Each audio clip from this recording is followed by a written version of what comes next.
Shalom, Bapak Ibu pemuda-pemudi yang dikasihi Tuhan Yesus Kristus.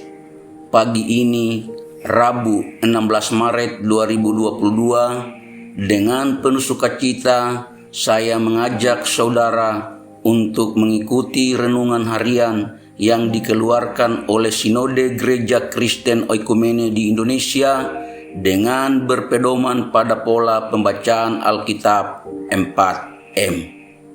Mari kita berdoa. Ya Bapa kami di sorga, kami bersyukur atas kasih-Mu sebab kami boleh melewati sepanjang malam dalam peristirahatan kami, dan sekarang ini kami telah ada di hari yang baru. Sebagai tanda syukur, kami akan membaca firman-Mu. Ya Roh Kudus, cerahkan hati dan pikiran kami, agar melalui firman-Mu kami selalu dapat mengerti setiap kehendak-Mu. Dalam nama Tuhan Yesus Kristus, firman yang hidup, kami memohon. Amin. Bapak Ibu pemuda-pemudi yang dikasihi Tuhan, untuk merenungkan firman Tuhan pagi ini saya Pendeta Repolin bersama suami dan anak kasih Wulan secara bergantian mengajak saudara untuk menerima, merenungkan, melakukan dan membagikan firman Tuhan dalam Kisah Para Rasul 8 ayat 9 sampai 11 dengan tema kuasa Allah menakjubkan penguasa dunia. Kisah Para Rasul 8 ayat 9 sampai 11. Seorang yang bernama Simon telah sejak dahulu melakukan sihir di kota itu dan menakjubkan rakyat Samaria, serta berlagak seolah-olah ia seorang yang sangat penting. Semua orang besar kecil mengikuti dia dan berkata, orang ini adalah kuasa Allah yang terkenal sebagai kuasa besar, dan mereka mengikutinya, karena sudah lama ia menakjubkan mereka oleh perbuatan sihirnya. Nah, dari pembacaan firman Tuhan ini, kita merenungkan dengan cara menjawab pertanyaan berikut ini. Bagaimana umat memiliki kuasa Allah yang menakjubkan? Jika kita memperhatikan perikop ini, maka untuk memiliki kuasa Allah yang menakjubkan, rujukan kita pertama adalah tokoh Filipus.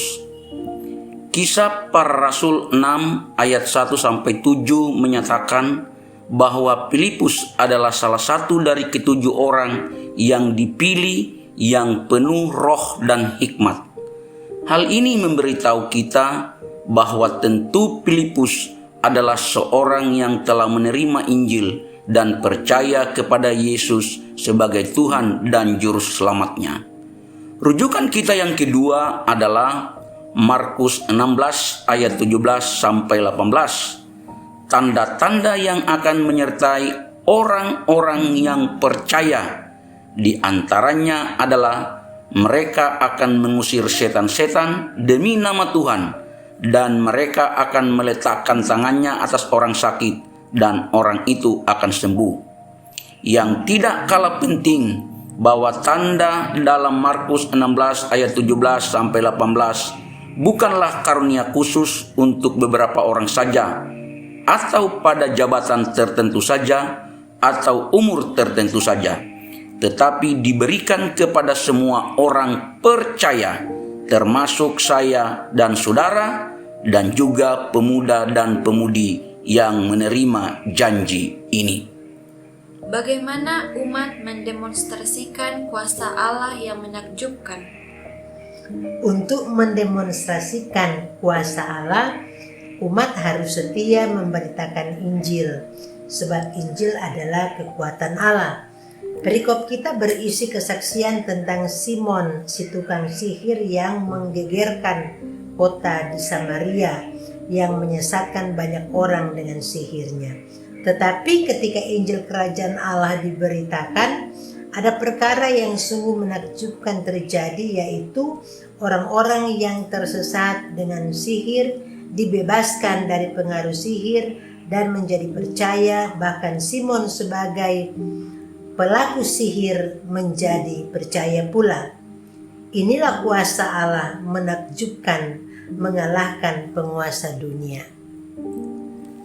Dari firman Tuhan pagi ini sebagai umat, apa yang menjadi komitmen kita? Ada dua hal. Pertama, sebagai umat Allah kita harus tetap hidup dalam ketaatan, kesetiaan, dan pantang menyerah dalam melakukan misi ilahi memberitakan Injil Kerajaan Allah. Yang kedua, mendemonstrasikan kuasa Allah yang menakjubkan itu dengan membebaskan orang-orang yang masih dikuasai ilmu sihir, ilmu-ilmu lain yang menyesatkan. Yesus ingin agar setiap umat yang percaya melakukan pekerjaan yang sudah dilakukannya, yaitu pekerjaan membawa orang kepada Kristus maupun mengadakan mujizat-mujizatnya. Yohanes 14 ayat 12. Nah, mari kita membagikan kebenaran firman Tuhan hari ini, baik secara langsung maupun lewat media sosial, kepada anggota keluarga, rekan sekerja, komsel, jemaat, agar kita semua dapat terus melakukan kebenaran dalam seluruh aktivitas kita. Mari kita berdoa. Kami kembali menaikkan pujian syukur kepadamu ya Bapa di sorga di dalam nama Tuhan Yesus Kristus, karena di pagi hari ini dengan penuh sukacita kami telah menerima firman-Mu, dan firman-Mu telah mengingatkan kami sebagai umat Allah bahwa kami tidak jemu-jemu sebagai warga gereja memberitakan Injil Kerajaan Allah untuk menyatakan kuasa Allah, membebaskan kuasa-kuasa dunia. Dan biarlah melalui pemberitaan Injil banyak perkara-perkara terjadi, mujizat-mujizat terjadi. Dengan demikian banyak jiwa-jiwa yang kami bawa kepada Kristus menjadi percaya, mengalami pembebasan dari kuasa-kuasa gelap, dan mengalami keselamatan. Terima kasih Bapa, kami menyerahkan seluruh aktivitas kami sepanjang hari ini ke dalam tangan Tuhan. Baik kami sebagai suami, kami sebagai istri, kami sebagai anak-anak, pemuda-pemudi.